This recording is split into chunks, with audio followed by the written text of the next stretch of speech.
नमस्कार. बायोलॉजीच्या या व्हिडिओमध्ये आपलं स्वागत आहे. गेल्या वेळी आपण इनहेरिटन्स अँड व्हेरिएशन्स त्यामध्ये मेंडल्स लॉ, क्रोमोसोमल इनहेरिटन्स हा भाग पाहिला. यामध्ये क्रोमोसोम्स, सेलमध्ये न्यूक्लियस असतो, न्यूक्लियसमध्ये क्रोमोसोम्स असतात आणि क्रोमोसोम्स अनुवंशिकतेचे वाहक असतात. आता या टॉपिकमध्ये मॉलिक्युलर बेसिस ऑफ इनहेरिटन्स याच्यामध्ये ॲक्च्युली अनुवंशिक कॅरेक्टर कसे संक्रमित होतात, कोणता घटक त्याला कारणीभूत आहे, हा भाग आपण यामध्ये पाहणार आहे. की आपल्याला माहीत आहे द सेल 1 मिलीमीटरपेक्षा लहान आकाराची पेशी असते, सेल असते. त्या सेलमध्ये मध्यभागी किंवा कुठेही न्यूक्लियस असतो. त्या न्यूक्लियसमध्ये क्रोमोसोम्स असतात आणि हे क्रोमोसोम्स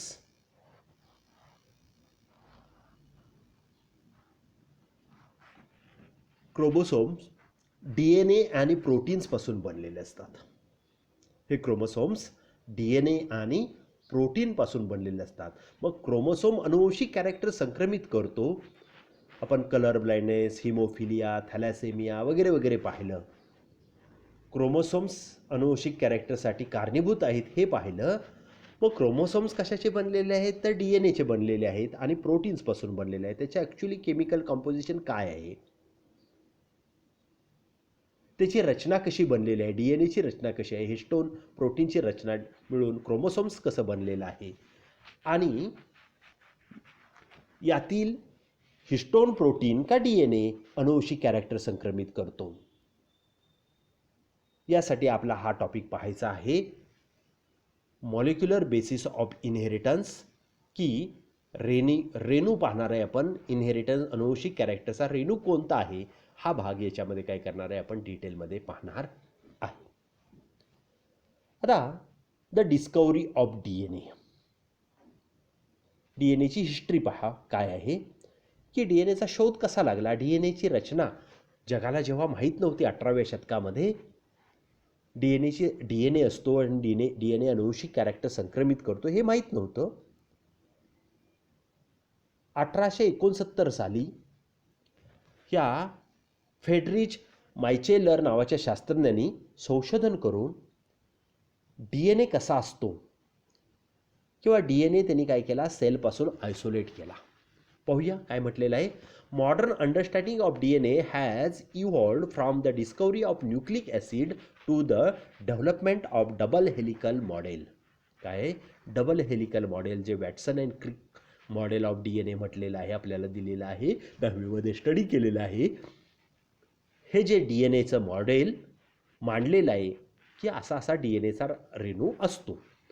तर त्याच्या आधी आज आपल्याला हे माहीत झालं, पण त्याच्या आधी पहिल्यांदा DNA कुणी पाहिला, तर इन 1869 फेडरिच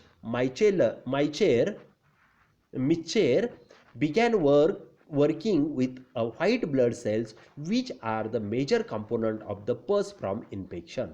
काय म्हटलेलं आहे की 1869 साली फेडरिच मिचेरने काय केलं की पस सेल्स जखम झाल्यानंतर जखमेमध्ये काय येतो, पस येतो, आपण त्याला पू म्हणतो, घाण येते. ती जी आहे ती घाण कशाची असते, काय असतं ते, तर ॲक्च्युली काय असतं, त्या जखमेमध्ये जे रोगजंतू वाढत असतात ते आणि आपल्या बॉडीच्या सोल्जर सेल्स, पांढऱ्या पेशी यांचं काय होतं, फाईट होते आणि मृत पांढऱ्या पेशी ह्या पस रूपानं काय होतात, बाहेर येतात. ह्या 19व्या शतकामध्ये ब्लड आपल्याला शरीराच्या बाहेर काढता येतं, काढून घेता येतं, सुरक्षित ब्लड काढता येतं, ही कन्सेप्ट नव्हती. त्यामुळं तेव्हा कुठल्याही बॉडीच्या सेल्स त्यांना सहजासहजी बाहेर पाहता आल्या नाही. म्हणून त्यांनी काय केलं, ब्लड सेल मिळवण्यासाठी काय केलं, ह्या पस गोळा केला.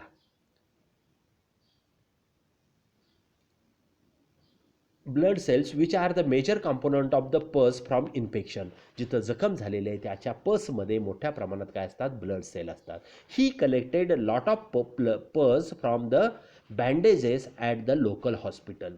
त्यांनी काय केलं, स्थानिक हॉस्पिटलमधले जे बँडेजेस असतात ते बँडेज गोळा केली, की जे जखमेवर लावलेली बँडेजेस आहेत, आणि ह्या बँडेजेसमधून काय केल्या, ब्लड सेल्स गोळा केल्या. He use to use a salt solution to wash the pus off the bandages. त्या बँडेजला चिकटलेला पस बाजूला काढण्यासाठी त्यांनी काय केलं, सॉल्ट सोल्युशन वापरलं, सलाईन सोल्युशन वापरलं. म्हणजे काय, तर सॉल्ट आपल्या ब्लडचं ऑस्मॉटिक प्रेशर जेवढं असतं त्या ऑस्मॉटिक प्रेशरचं काय केलं, मिठाचं द्रावण तयार केलं, सॉल्ट सोल्युशन केलं, आणि त्याच्या सहाय्याने पस जो आहे तो बँडेजपासून काय केला, धुवून घेतला, बाजूला करून घेतला. Then he added a weak alkaline solution. आता धुवून घेतलेले जे सोल्युशन द्रावण जे आहे त्या द्रावणामध्ये काय आहे, ब्लड सेल्स आहेत. ह्या ब्लड सेल्स काय बस्ट करण्यासाठी त्यांनी काय वापरलं, when he added a weak alkaline solution to the cell lysed and nuclei precipitated out of the solutions. काय म्हटलेलं आहे की त्याच्यामध्ये वीक अल्कलाईन सोल्युशन ॲड केल्यामुळे काय झालं, की त्यामधल्या ब्लड सेल्स काय झाल्या, बस्ट झाल्या, फुटल्या, विरघळल्या म्हणून, आणि त्यातलं काय झालं, न्यूक्लियाय जो आहे, न्यूक्लियस जो आहे तो काय झाले, प्रेसिपिटेट झाले, खाली तळाला बसले.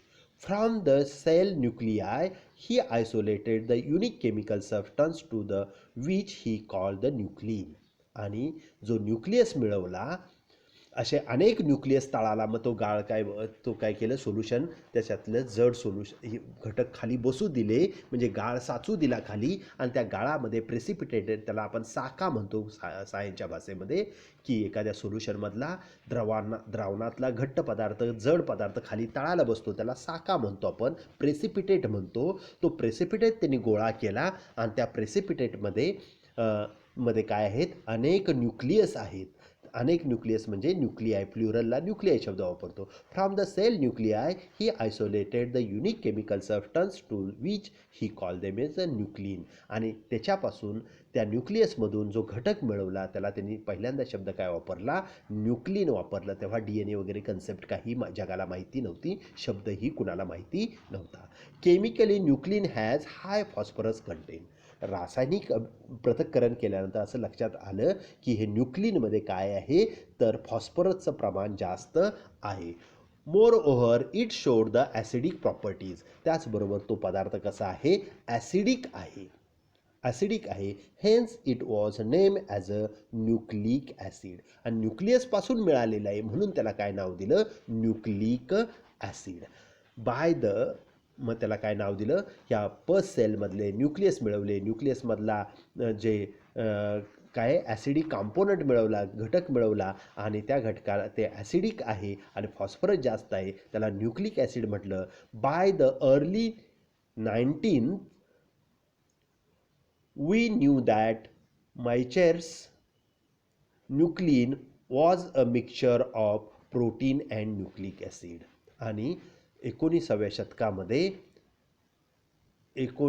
शतकामध्ये 1900 सालामध्ये काय झालेलं आहे की मायचेरनं जे मिळवलेलं न्यूक्लिन जे आहे, जे केमिकल आहे, की न्यूक्लियसपासून मिळालेलं केमिकल, हे काय आहे, तर ते मिक्सचर कशाचं आहे, प्रोटीन आणि न्यूक्लिक ॲसिडचं आहे. प्रोटीनचा घटक आहे, प्रथिनांचा घटक आहे न्यूक्लिक ॲसिडचा. There are 2 kinds of nucleic acid, DNA deoxyribose nucleic acid and RNA ribose nucleic acid. आणि मग पुन्हा हे म्हणजे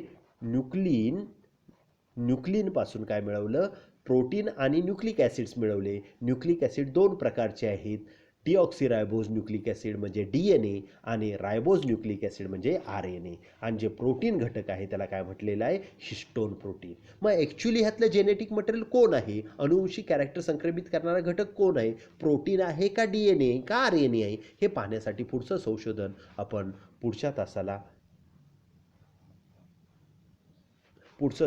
आपण काय करणार आहे, पुढच्या तासाला पाहणार आहे.